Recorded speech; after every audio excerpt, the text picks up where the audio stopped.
Hey tribe, how you guys doing? Reporting live. I'm still, excuse me, out of town. Now my intention, but they say the hell is paid with good intentions. My intention was to send you my Friday night roundup from the road. I was road tripping, but I started running late. It got dark. I was like, let me just hurry up and get where I'm going, and I'll hook everybody up on Saturday. So here I am, sitting in the parking garage. But it is a beautiful, beautiful day. I'm down in Hampton, Virginia, ready to celebrating with my little cousin. She is graduating. I'm so proud of her. My family, I was a first generation college graduate in my family. And so I was one of the first in my family, like immediate family, I had, well, anyway, not to get too deep into other stuff. Anyway, but I'm very proud of the next generation coming behind. My other little cousin is going to be starting law school in the fall, so I'm just loving it. I'm loving it. These alerts keep popping up, y'all. Anyway, so first, before I get started, this is the Friday night roundup, giving it to you on Saturday. Sorry about the glare off my... What the hell? I'm in this group me chat, and I guess everybody's doing like Mother's Day stuff, and all these things keep popping up. Sorry, y'all. Y'all can't see it, but I can see it, and it's annoying me. I want to say, first and foremost, before I get started, happy Mother's Day to all of the mothers out there. You guys are doing it, whether you're doing it single, whether you have a partner, whether you your kids are grown, you did it already, whether you a grandmother raising some kids, whether you the auntie raising somebody's child. I want to send a shout out to all of you. I'm going to send a couple of special shout outs, and I know I'm going to probably forget somebody, so let me say it on the front end, chart it to my head, not my heart. I got to give a shout out to Sharon Lofton. I don't know if y'all are mothers or not, but these are some women who have represented on my page from day one, and I appreciate the comments. I appreciate you guys, your subscriptions, your support. Sharon Lofton, Her Southern Touch, Miss Gina Brown, Sees Too Much, A View is a View, Mother of Six, Miss Jamaican girl, Miss Patty Cakes. Miss Patty Cakes is always giving me some God bless yous, and I love it. Thank you so much. If I forgot anybody that comments regularly, please know that it is not intentional, charted to my head and not my heart. And if I remember as I go along, when I think about it, I will add it in. But I just wanted to send that special shout out. As y'all know, I'm not a mother, not natural, but I got God kids, and y'all know my nephew, that's my boo. So this is my sister's first Mother's Day, because he'll be 8 months at the end of this month. So he's 8, so this is her first Mother's Day. She don't watch my YouTube, but special shout out to my baby sister. She's doing the damn thing. She's not a single parent, because the father is they're together, and he's very much a father, very much a supportive father, but they're not married, but they are together, and he is more than a great dad. And I'll be shouting him out in a couple of weeks when it's Father's Day. So let's drop into these comments, y'all. I said comments, to these topics, because y'all, again, it's been a busy week. I got a whole bunch of stuff on here. First of all, let me start at the top and work my way down. Since we're talking about mothers, I had a thought this week. How much is enough? I hate this glare on my glasses. I might take my glasses off, y'all. But how much is enough or too much that you should do for your family? This comes to me, two different things went on this week that I thought about. So y'all know the ongoing issue on Real Housewives of Potomac with Ashley taking care of her mom, and how that's her storyline. That's basically her storyline this season, and how it's really affecting her marriage, and how her husband is like, look, this can't be. And the thing is this, her husband is not saying, I think what her husband's upset about is that they made a deal. And the deal was, I will help you get back on your feet. Because again, I don't think this was meant to be a forever and ever and ever type situation. I think this was a till you get back on your feet situation. And it's turned into longer than I think he anticipated. But the other piece is, part of the reason why her mother is in the situation she's in is because the guy she's choosing to date, it ain't no good. So the agreement was, I will help you get a home. I will help you pay your bills. But you got to drop to zero. Now, y'all know that ain't never going to work. Y'all know that you can't tell somebody who to love and who to be with. We see it happen all the time. Women, men too. They go right down that rabbit hole and fuck their whole life up over a relationship. However, Ashley is now in a situation where she has to choose between basically trying to save her marriage and her mother. And her thing is, well, I just can't leave my mom like that. That's my mom. That's my mom. That's my mom. I'm supposed to take care of her. How much is too much? Because we found out this week that she is kicking out $4,500 a month. A month. Just taking care of her mother. That's more than most people make in a month. You know what I mean? Like, after you bring your check home and you take out your taxes, like, add up with, well, not getting y'all pockets. I know getting in my pockets. That's a lot of money.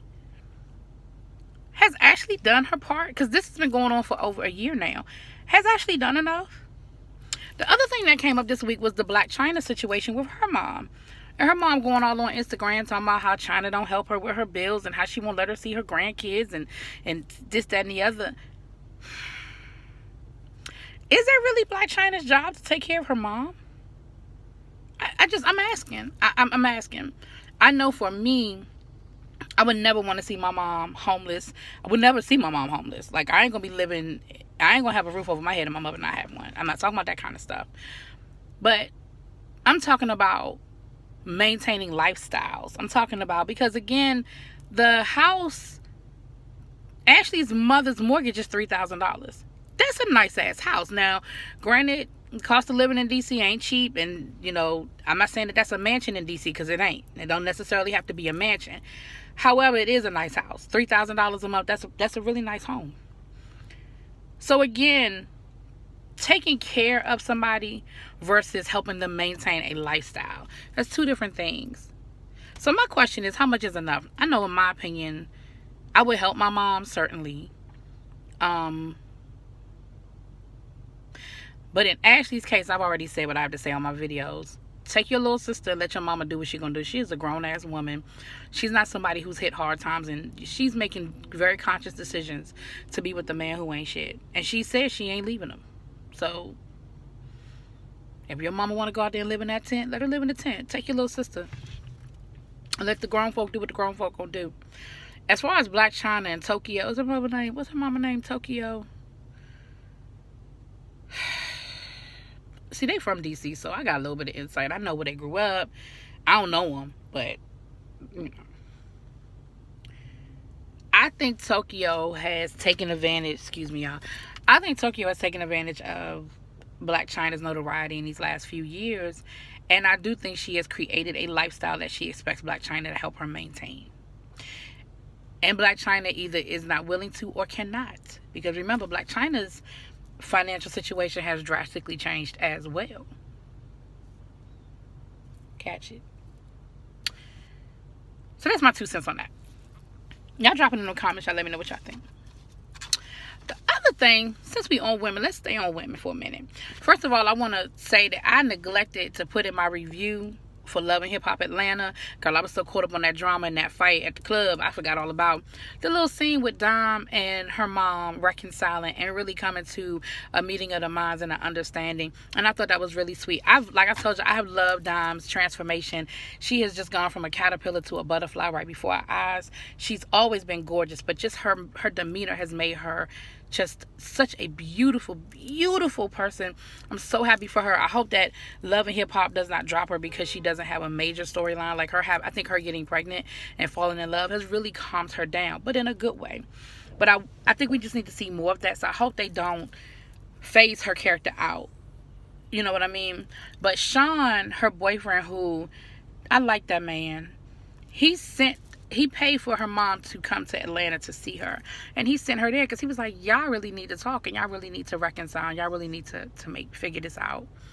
And I loved it. And I thought it was great. So I forgot to put that in there. So I just want to let y'all know I did see it and all that good stuff. The other part, and I called it Stand By Your Man. A couple of lessons were learned this week, people. We were so quick, and I don't say we because it wasn't me because I had never said this. But people were so quick to call Cardi B stupid for standing by her man and defending him and talking about that he didn't do this and he didn't do that because this woman, this internet, Instagram wannabe chick said that he was the father of her child. Now, I ain't talking about the other incidents of him stepping out on Cardi B, okay? Because Cardi admitted it happened. Cardi said they had talked about it. She forgave him, moved on. I'm talking about this last situation where the chick said she was pregnant and he was the father and they had to do a DNA test and stuff. And then the chick gonna get on Instagram and act like it's not a big deal. Oh, well, so what? I lied. Bitch, you breaking up homes.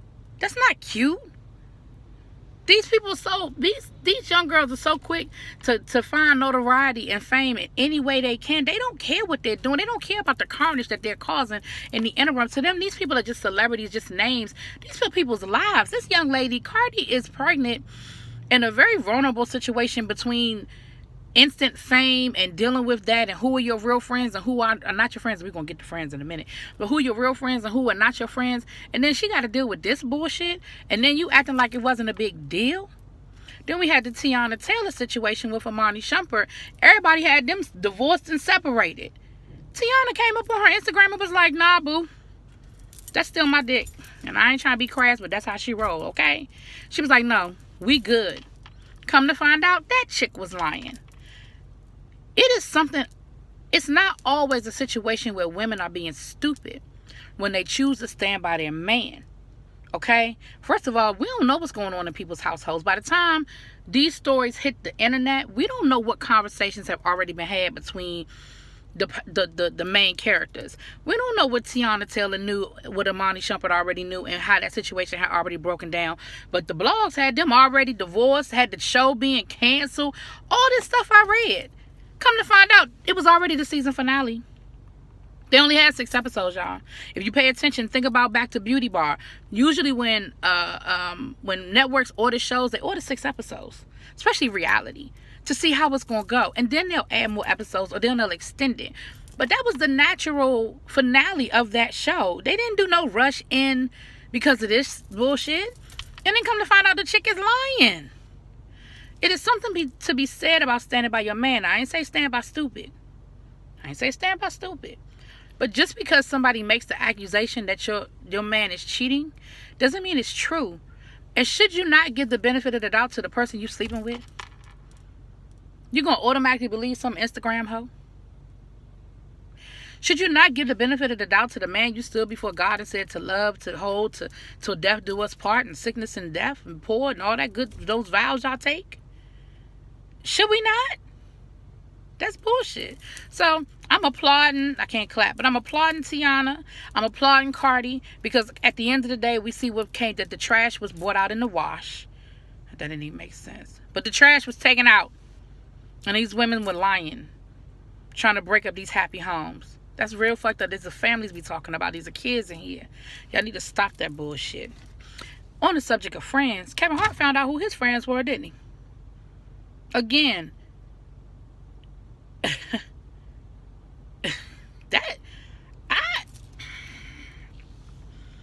still a little in awe, a shock behind that, because I don't know Kevin Hart from a hole in the wall, but I know Kevin Hart be putting people on, and this guy, Kevin Hart, helped put this guy on, this Action Jackson guy. It ain't nothing but jealousy, and ain't nothing but trying to get a quick come up. You're going to sell out your boy. And I ain't saying they was best friends, but you're going to sell out your boy for a little coin.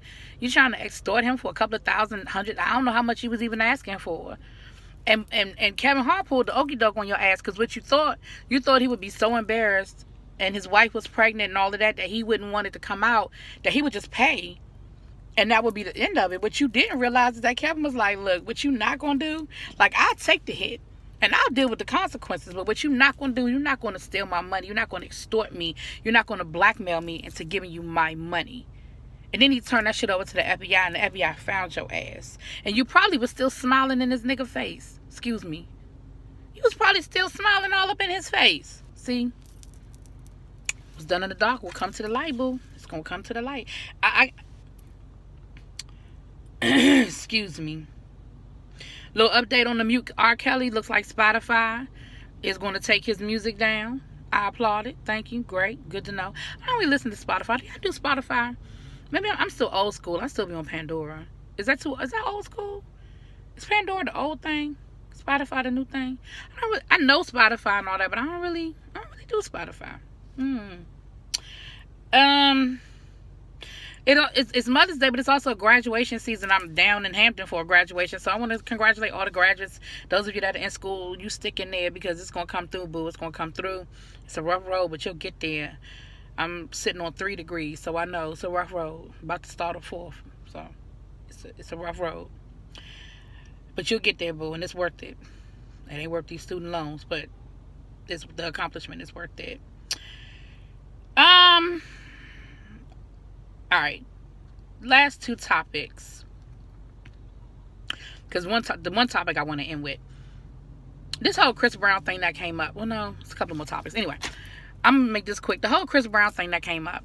Kelly Love, I watched his live last night, and he brought us some, and I commented, I said, shout out to Kelly Love. I like Kelly Love. I brought it up that I said, as a woman, I'm torn. Supposedly a woman said she was assaulted at Chris Brown's house at a party.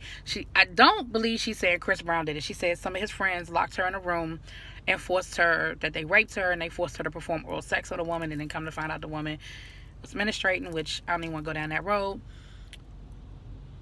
But it's happened a year ago. And for whatever reason, the woman is telling her story now. Now, I'm never going to question why or when a woman chooses to tell her story, okay? Because I know that there are a lot of things that play into that as to when and why a woman chooses to tell her story. But I'm so torn with that because that's the point he was making. He was like, in this era of Me Too and enough is enough and the hashtags and stuff, that women should feel more empowered to tell their story. Now, I'm never going to question that woman's story. I don't know what happened to her. I believe something probably happened to her. I do. It's one of them parties, people are drinking, getting high, probably taking stuff they don't need to be taking. She was probably inebriated, and she might have been down at a certain point. See, this is the thing people don't understand about situations like this. She may have willingly gone into that room because she was down with a certain part of what was happening. But then something new was introduced into that scenario that she was no longer cool with. And if she expressed it at that time and said, I'm not cool with this no more, I'm done, I don't want to do this anymore. At that point, if they would not let her leave, she said they put a couch in front of the door and wouldn't let her leave the room. Now it's rape. See, up until that point, if she was cool and she was down, then that's not rape. But the minute she said, I ain't cool with this no more, I'm done, and y'all would not let her leave the room. So I believe something went down. I don't know what went down. I don't know to the extent of what went down, but I do believe something went down.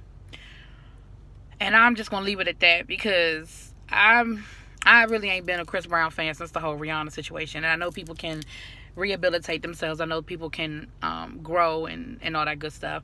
I wish the young man well, that's it. And this young lady, I wish her well in what it is that her situation, and her getting some therapy and getting the help that she needs. I hope it doesn't turn into a circus. I hope it doesn't turn into her being, what's the word I want to look for? I hope it turns out good for everybody. And I hope she gets the help that she needs. Because like I said, I believe something happened. I don't believe Chris Brown was in the room, and she didn't say, I don't believe she's saying he was in the room. It just happened at his house. And unfortunately, that's going to always be the lead. Chris Brown, You know what I'm saying? This is America. This should just be a whole separate video. Childish Gambino, you did the damn thing. I'm not going to get into no deep symbolism. I'm not going to get into explaining it. And it's funny because they asked him to explain it, and he was like, no. But I think that's the whole point of it. You interpret it how you're going to interpret it. I think it's all laid out there for you when you see that video. Take from it what you're going to take from it. If you don't get it or you don't understand it, okay, I don't know what to tell you. But pay attention. Watch it twice. The first time, watch it and just watch it like how you would watch a video. The second time, I want you to totally ignore him dancing and just pay attention to everything that's going on in the background, and then take it to the name of the song, This Is America. And if you don't get it, you still don't get it, then you probably part of the problem. I don't know what else to say to that. And if I offended somebody, good. If you don't get it, you're probably part of the problem because it's all laid out. He gives it to you. He gives it to you. So, excuse me, I wanted to touch base on that. I love it. But I've always been a fan of Childish Gambino. You know, I saw him on the Donald Glover hosted Saturday Night Live, and honestly, that was the first time in a really, really long time that I liked every single skit. I did. I'm not saying every single skit had me falling out my chair, rolling around on the floor, dying laughing, but every skit I thought was funny. I got a chuckle, and that's the first time in forever that I've done that. There've been people on there where I've enjoyed some skits, but from beginning to end, that young man, is very talented. And I don't think that because he's married to a white woman, it takes away from what he's saying. Like, that's bullshit. That's smoke and mirrors, y'all. Don't get caught up in that smoke and mirrors. Him being married to a white woman has nothing to do with, so because he's married to a white woman, he no longer can speak on what's going on in his community. He can no longer speak on his experience as a black man in America. He can no longer speak on what he sees in the news. He can no longer speak on what is betrayed and what's going on with this current administration and what happened with President Obama and all of that. Like, he can't speak on that because he black? I mean, because he married to a white woman? Bullshit. Bullshit. Who you fall in love with is who you fall in love with. That is certainly not my business. I don't try to get in nobody's bedroom because I damn sure don't want nobody in mine. I think we on to the last topic, y'all. Let me make sure. You know I wrote my list, so let me make sure. Yep. Nope. Last two. I posted some comments this week on a few people's videos. I think S. Hutchinson and I believe... Oh, shit. It's Black Media. I'm so mad that I'm forgetting the actual YouTube name, and I apologize. Please charge it to my head and not my heart. What I want to say is it's Black something media. But she did a video about Funky Dineva and the comments that Funky Dineva made earlier this week about black women. And my first initial reaction was what it was. And I stand by what I said. And what I said was that I really feel like Funky Dineva is no longer passionate about YouTube.